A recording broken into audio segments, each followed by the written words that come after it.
Hi, it's Matthew Schoenhardt here of MS Consulting, and today we're going to do a little history lesson. And the history lesson today is, where did the parametric contingency process come from? And why does it work?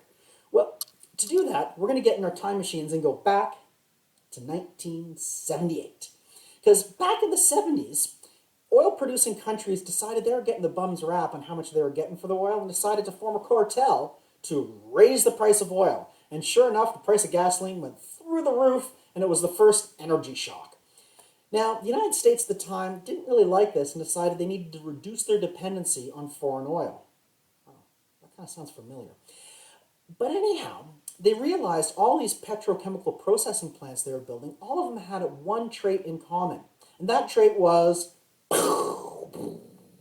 they were blowing their brains out. None of them were meeting cost performance, none of them were meeting their schedule, and all of them were failing to meet their basic performance process requirements. They just weren't producing as much as they were supposed to.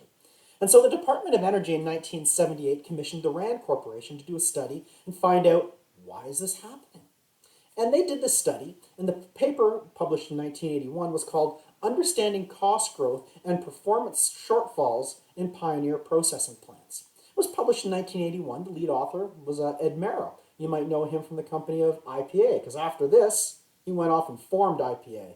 That's how good of an idea it was. So this paper in 1981 realized that there were 5 main character traits that drove the cost performance of process plants. And they were percent of new technology, underlying complexity of the plant, the feedstock the plant was using, the level of inclusiveness of its estimate, and the quality of its estimate. And these 5 traits drove the whole cost performance. And using those traits, they were able to accurately estimate the cost outcomes of process plants within 5% half of the time.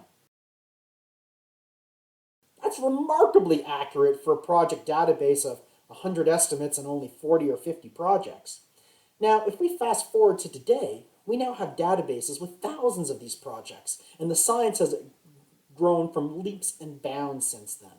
And in a nutshell, that's why parametric contingency processes work, because they understand there are leading indicators that determine cost and schedule outcomes. And if you measure those leading indicators, you can predict the outcomes. Wow, it's like science. Anyhow, that's Matthew Schoenhardt. Hope you're having a good day.